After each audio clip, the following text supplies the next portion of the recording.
welcome to episode 6 of the MoneySmart Podcast, where we're joined by James Sellers, a managing director of a big insurance company. I hope you enjoy. My name's James Sellers. I'm regional managing director of a large insurance group called PIB Insurance Brokers. Effectively, we've got offices all around the UK and a lot of Europe. I've been in the insurance industry since I left school in 1987, so that's nearly 36 years now. So slightly different to you. You're at the start of your career and I'm at the end of mine, but I'm looking forward to chatting to you today, Awais.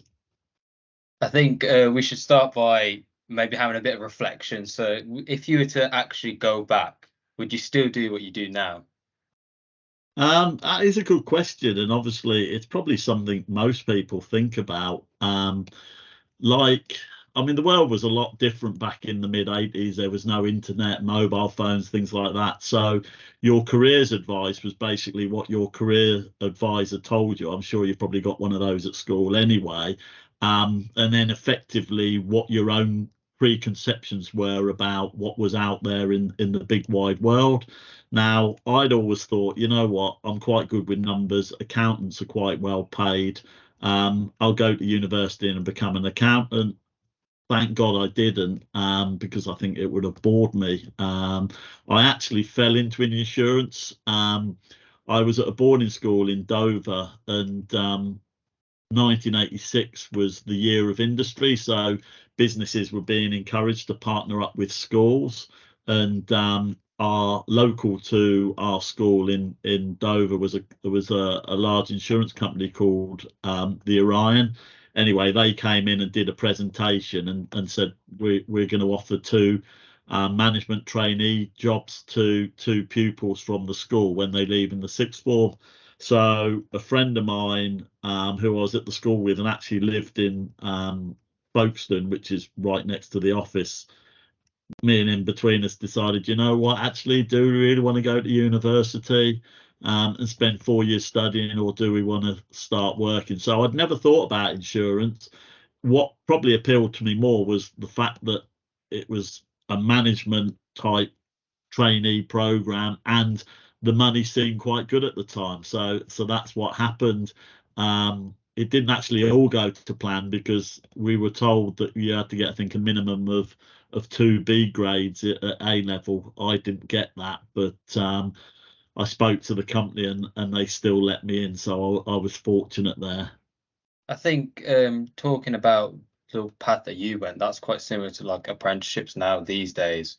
I feel like where more people are turning towards it because you see with student loans, like the interest rates on them skyrocketing now. Yeah. It's like disincentivize people to go to university. Would you advise more to go down the apprenticeship route now? Or would you still think uni is a more viable option? Certainly. Look, I never went to university, not because I couldn't, but because there was an opportunity to, as I've just described, to actually start work. I think certainly, and it's advice I've given Sophia, don't look at university as, naturally the next step when you leave school. Some people need to go to university because the jobs that they're going into want you to have a degree, doctors, dentists, vets, things like that. So it is important. But if you're just going to university because you want to have 4 years of partying and, end up with a degree at the end of it that may or may not mean anything towards where you're going to go and work, then I would say certainly not.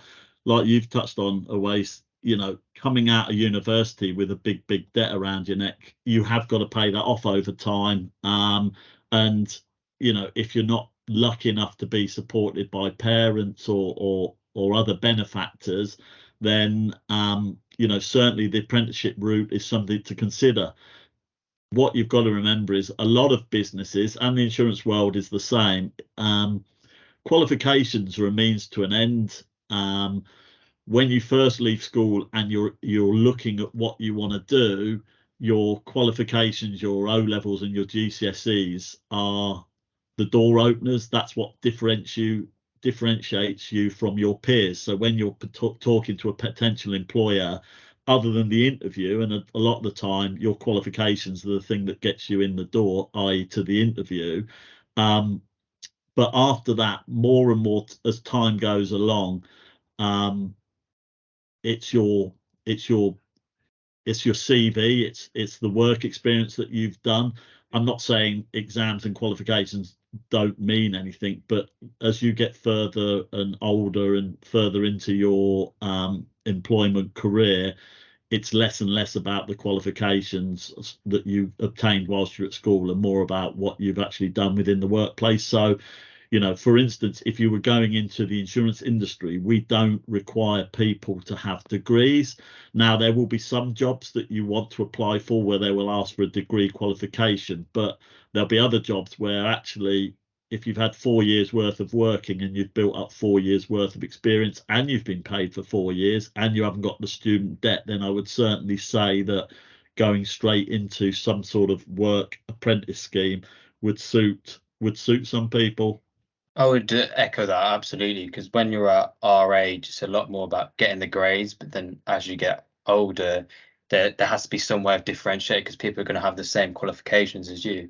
But you see more and more now that a lot more people have these qualifications. There's a lot more demand for apprenticeships and getting into the workplace. Like you see with graduate schemes, with some, I don't have exact percentages, but they get out of uni and they don't actually get a job straight away because of how competitive it is.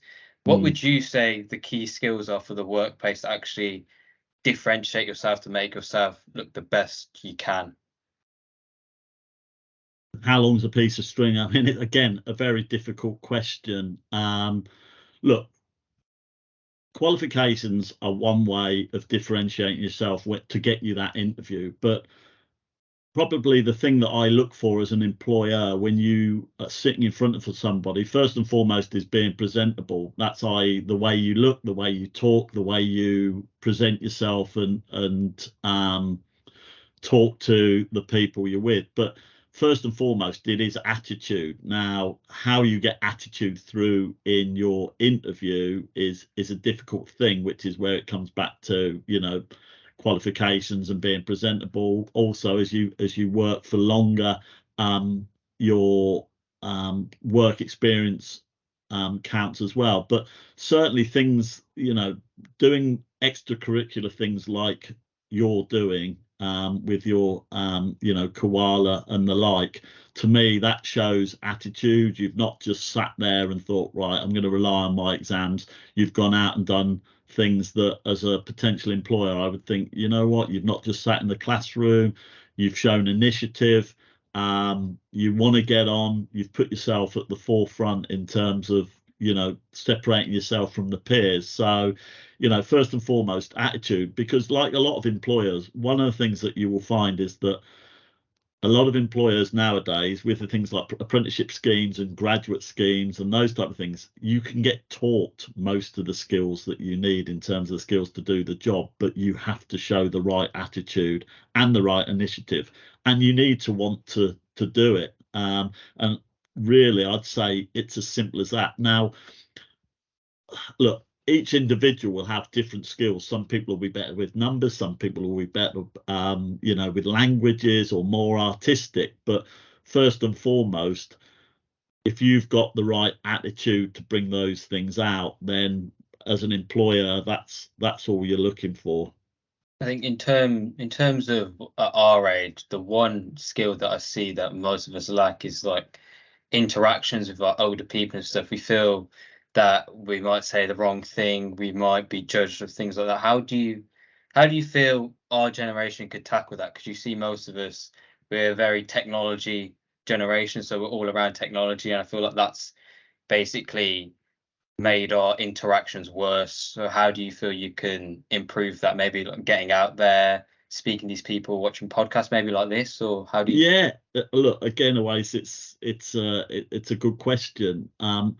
The one thing I would always say is, never judge a book by its cover, regardless of who that person is that you're speaking to. If you have an interest, regardless of whether it's the managing director of a company or the person that sits on reception, if you present yourself and ask questions and put yourself in positions where you're exposed. You're not just sat behind a computer or a phone. You're actually in an environment. A lot of businesses and regions will hold not necessarily networking, but where businesses will have stands. I'm not talking about exhibitions. I'm trying to think of the word that, your school probably goes to one. I think Sophia's gone to a couple.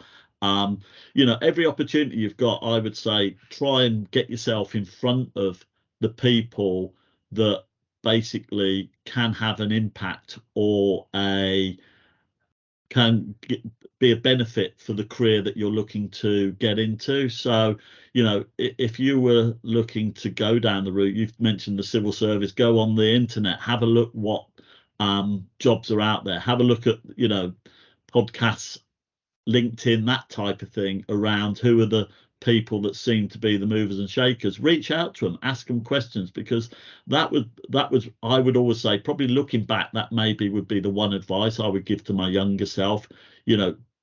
Have confidence in yourself. You might not know as much as anybody else, but as long as you're showing an interest, you'll never be shut down by anybody that you're attempting to talk to, if you do it in the right way. And ultimately, even if somebody hasn't got enough time, drop them an email or arrange for another time to reach out to them, because ultimately, you will differentiate yourself very, very quickly if you do those type of things. So, as I say, never lack confidence. You might not know as much as the next person, but that's why you're asking the questions. You mentioned apps like LinkedIn. I feel they've given a lot more people a lot more access to connect with these people, actually interact with them.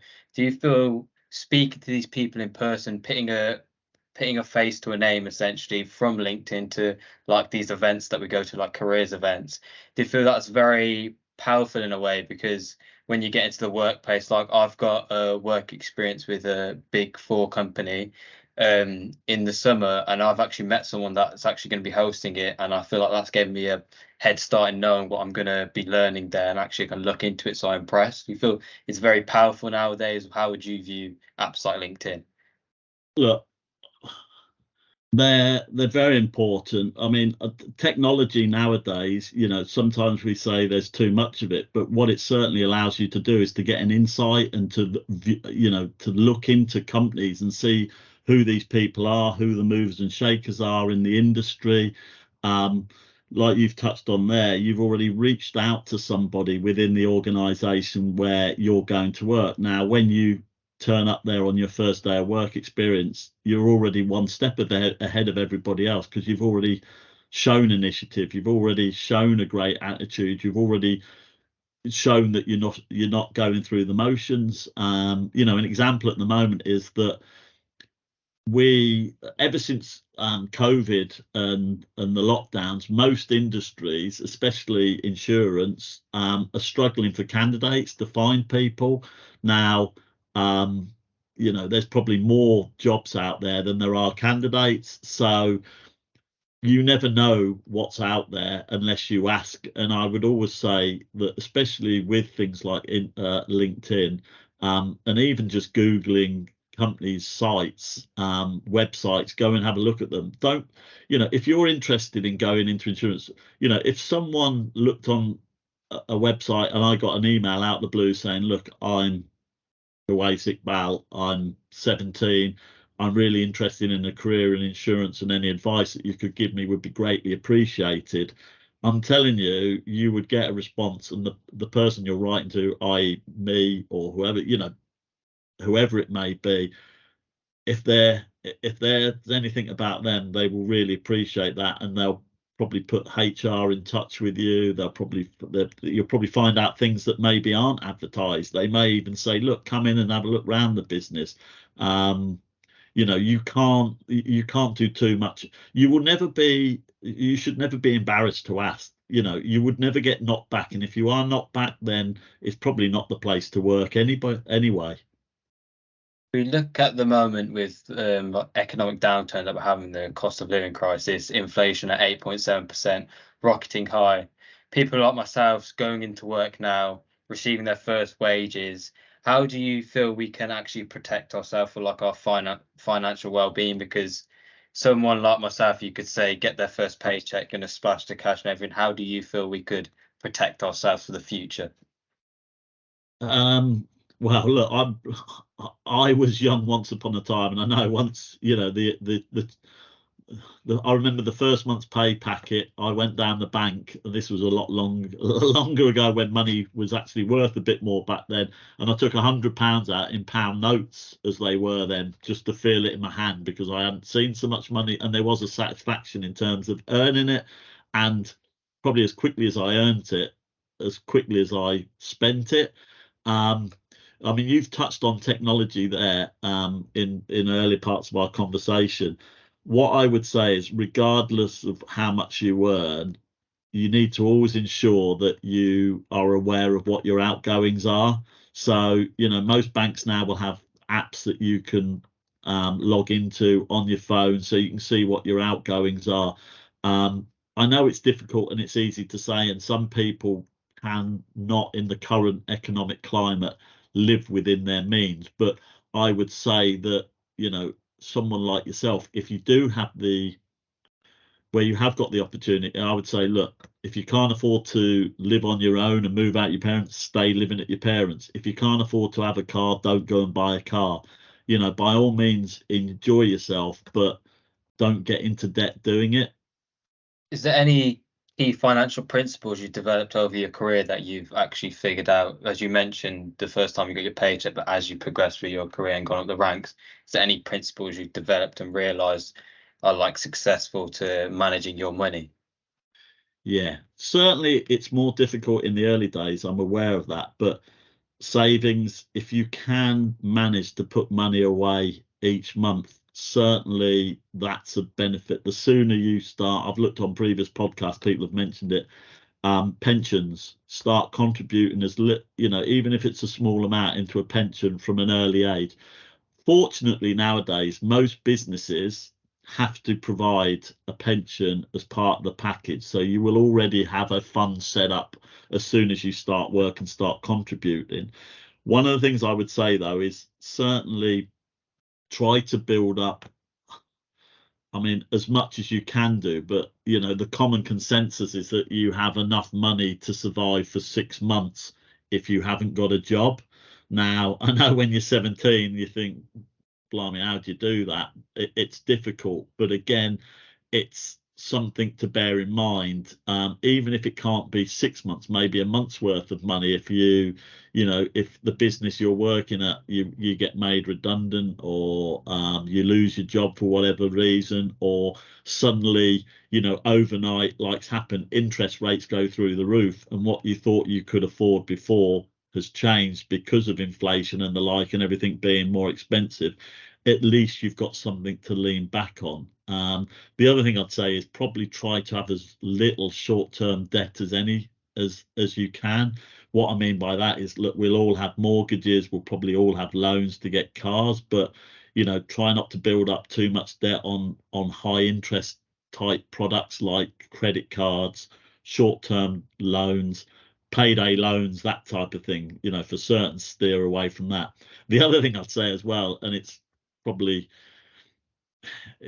closing the gate after the horse has bolted. I like a gamble now and then, but I would never do it to financially put myself at risk. But, you know, all of these apps now, online gambling accounts, you know, fruit machines, that type of thing, you know, keep away from those, because they are addictive, and you can quite easily spiral out of control from a gambling perspective, certainly if you've got these apps on your phone. So I would say, as a 17-year-old, steer away. Even if you think, you know what, I'll put it on there's a great offer or something, I wouldn't do it. I think it's been more heavily regulated by the government now, so there's a lot more protection compared to before. And mentioned stuff like gambling to stay away. Do you believe in actually doing different side hustles, maybe reselling, or just having another part-time job on the weekend? Do you believe in having them to build other avenues for your income? Yeah, look, again, it's as a youngster like you, I would certainly say, look, you need to enjoy yourself while you're younger. As you get older, there will be more and more responsibilities that will come down on you, like family, houses, kids, that type of thing. So look, you want to be able to have some fun when you're young, but again, when you're looking at a career, one of the things that you need to consider is the remuneration, and the career progression. Look, ultimately, if it meant that to start with you were saving up to get a car rather than taking out a short-term loan with high interest, maybe go and work in a pub or in a supermarket or something to earn a bit of extra money rather than taking the loan on and wait 6 months until you can put a bigger deposit down. But yeah, look, there's lots of different ways. Again, with the internet, I haven't done it, but start selling your old clothes, eBay, that type of thing.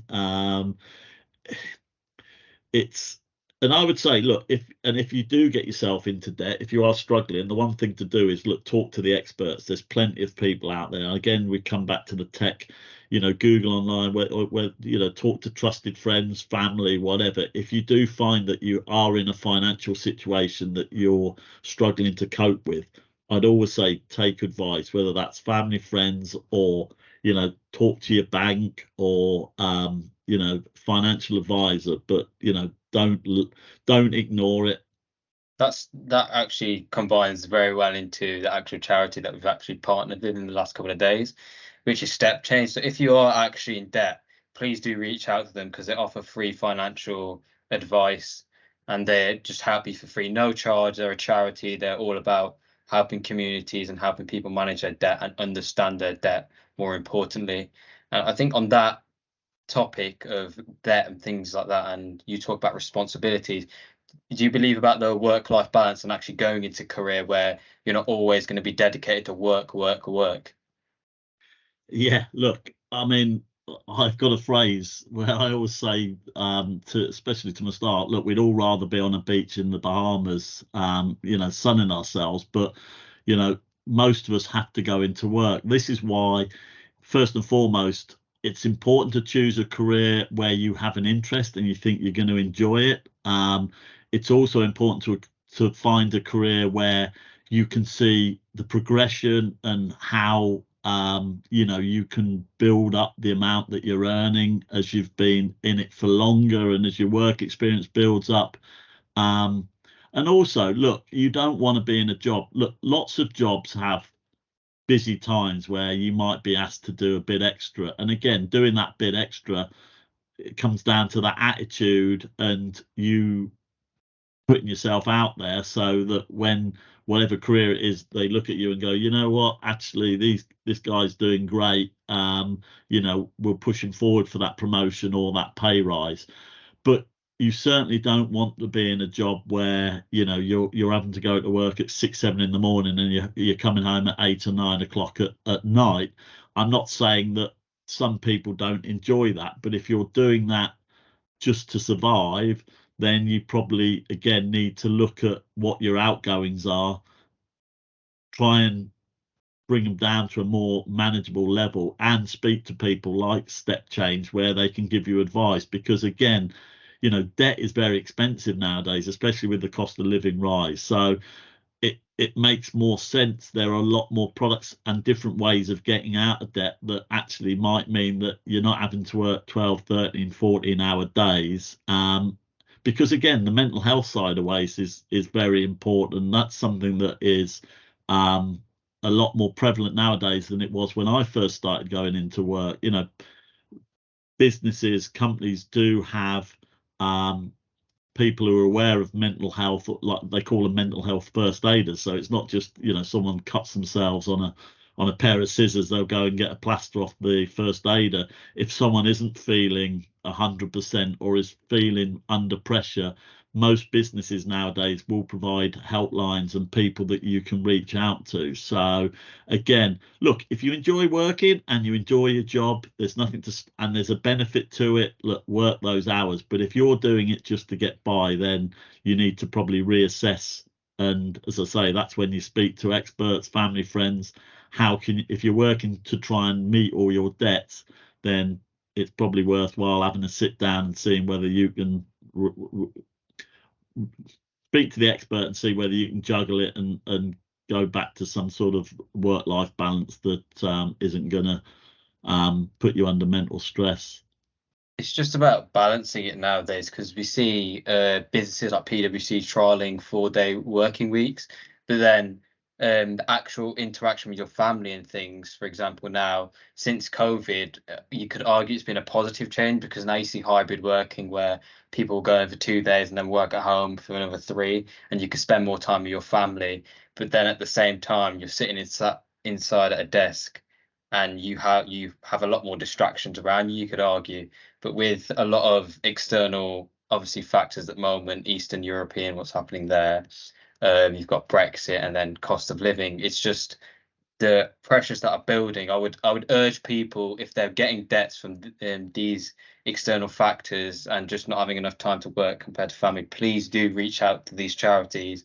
But I feel like it's finding that fine balance if you can, because you mentioned their mental health, their well-being, but that child that you're raising needs to see you. They need to have that quality time with you, if you understand what I mean there. Yeah, I mean, wise words. As I say, you don't know what you don't know. I know that sounds obvious, but there are a lot of people out there, people like Step Change, who can show you maybe a different way. You might be in debt, you might not be able to afford your mortgage or your car loan or loans that you have in place. Now, the worst thing you can do is just ignore it, stick your head in the sand and hope. They will never go away. Your debts will just get larger. Your credit score will drop. You'll basically, especially if you're doing it as a youngster, you'll prejudice yourself for when you get older, that you're going to struggle to get a mortgage. You're going to struggle to be able to afford to buy things on credit.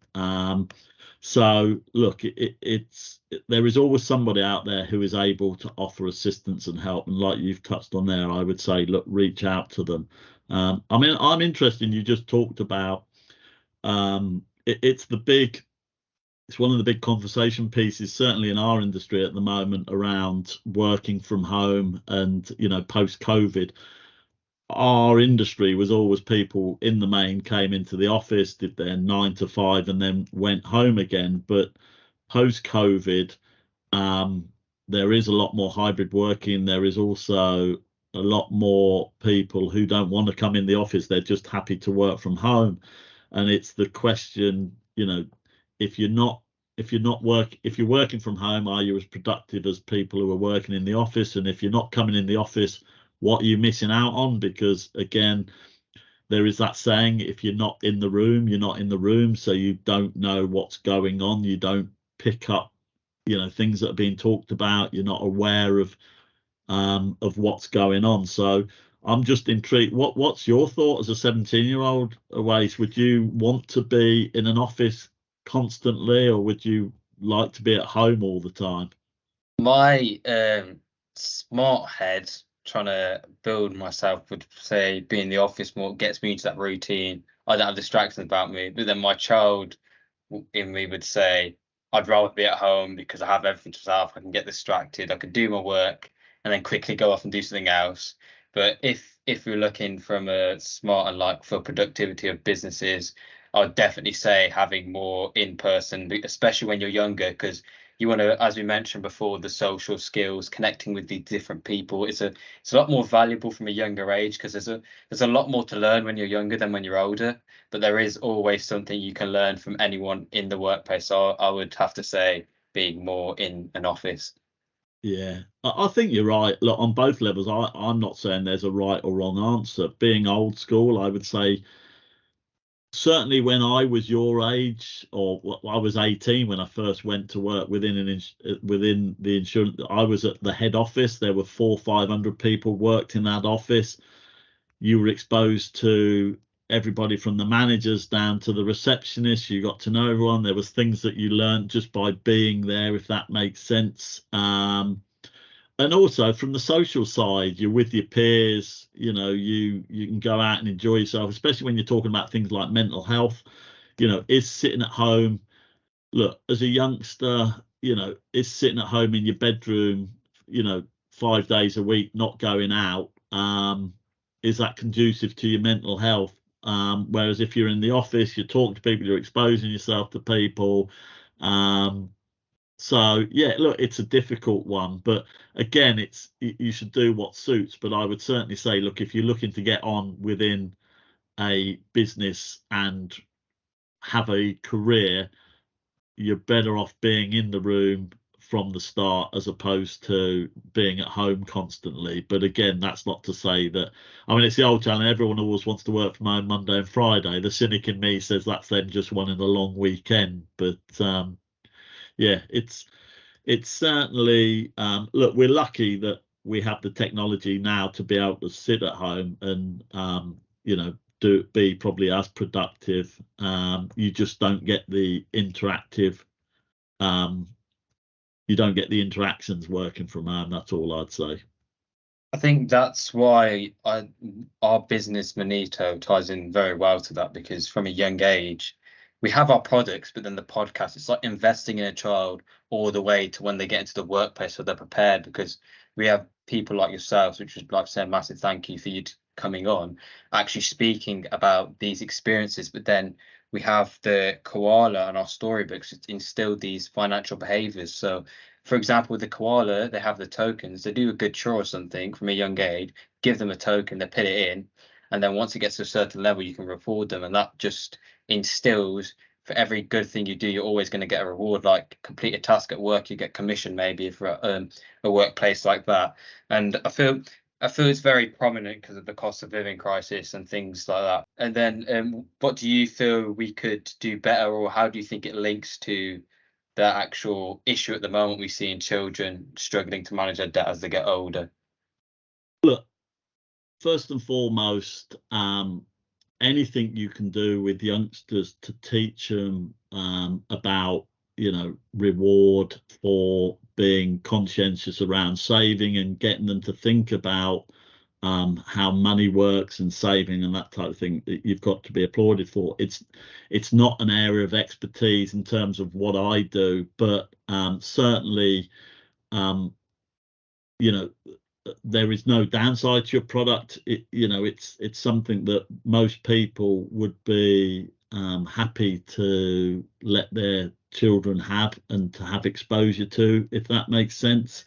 Other than that, look, I'm sure you have done. I'd be talking to maybe banks, building societies, large organisations, seeing if it's something that you could roll out to, provide as a benefit as part of the package that, employees get in terms of being able to provide it to their children. I wasn't sure always. Do you charge for it? Is it something that you give out for free?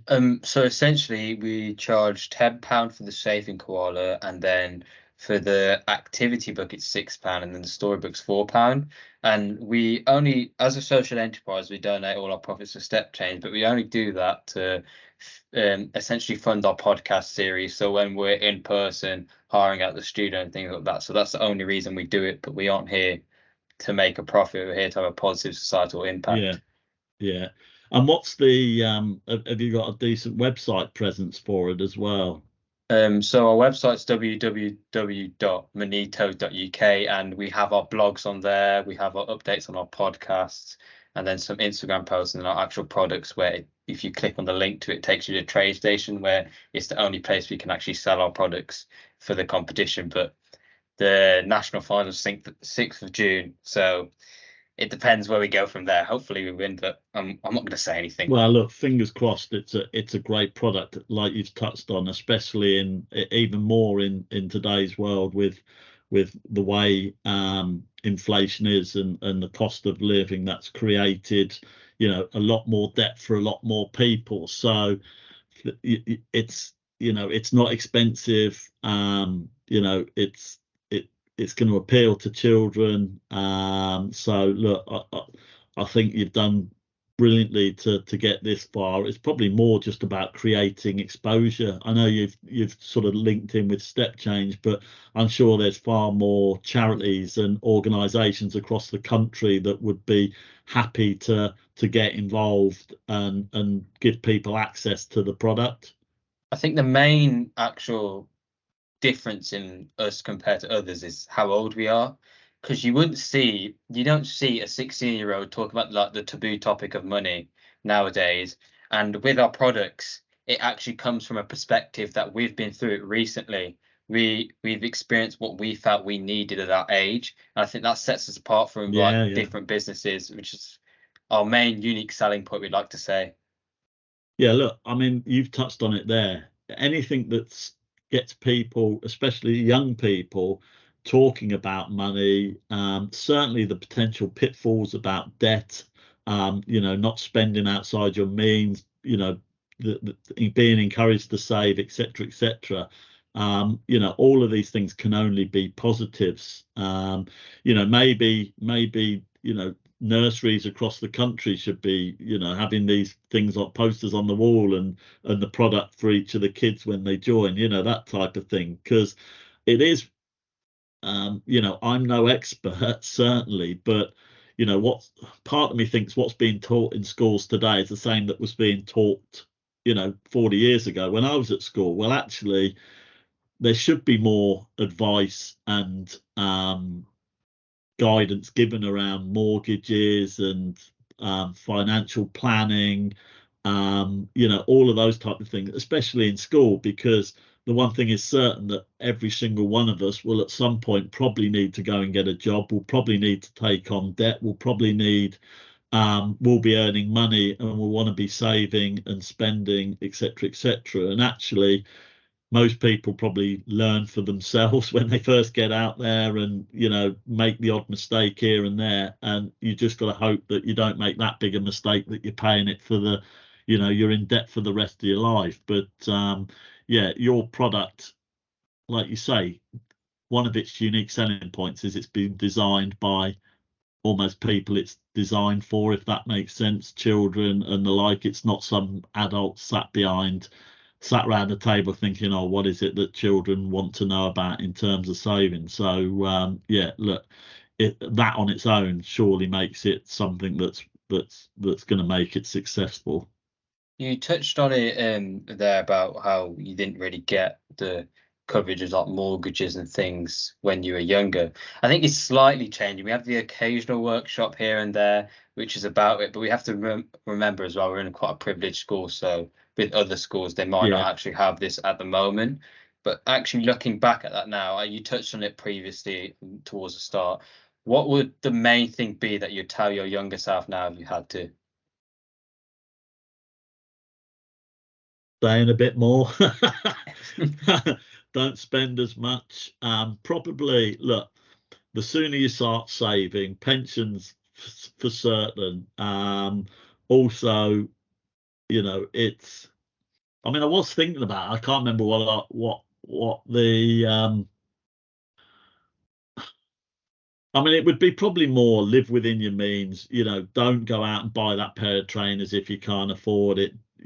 Don't go on that holiday just because, and don't listen to others. Don't follow your friends. If your friends, go on, let's do this. They might be able to afford it. You can't. You've got to look after you, if that makes sense, and you've got to do what you think is best for you, and that comes to money management, your career, and everything else away. It's first and foremost, if you're sensible with your money, it doesn't matter what anybody else does. Just to add on to that, is there an inspirational quote that you have to go alongside that, and why would that be if you do? I mean, the one thing I've always, and it's a simple one, it's not what you do when people are watching you that defines you. It's what you do when they're not. And quite simply, that just means doing the right thing, whether that's in your business, in your professional life or in your private life. Just do the right thing, and if you can live with that, then you won't go far wrong. Is there a role model that goes alongside that, or because a lot of the time we've had, and people don't really have role models that have the quote, so it's just if you do or if you don't. To be fair, again, look, I've never really had, or there's never been, I thought, oh right, I want to be like you. What I've always tried to do is the people I've looked up to or I've been around, whether that's been in my business or private life, is, you think, well, what is it about you that I like, and try and take those qualities, not copy them, but think, what, actually, I like the way this person does business. When he meets a new client, I'm going to take a phrase or a way he does it or the way he talks to people, and then just adapt it to your own style. But you've always got to be you. Don't try and be anyone else. Just what you feel comfortable doing. Take pride in what you do. Have a positive attitude. And again, as I say, I don't think you'll go far wrong. I think that's been really insightful, and the whole episode's been amazing just to hear your perspective and actually reflecting on everything. So I'd like to say a massive thank you to yourself to actually coming on the MoneySmart podcast, which has been a very insightful one, I must say. Well, look, Awais, it's been a pleasure to be here, mate. Best of luck with the finals. Look, you're only 17 and you're probably a long way further forward than a lot of your peers. So look, good luck. I'm sure you'll be successful in whatever you do. But it's been a pleasure to be here. Mm-hmm. Thank you. Really appreciate that. That has been episode 6 of the MoneySmart podcast. Thank you.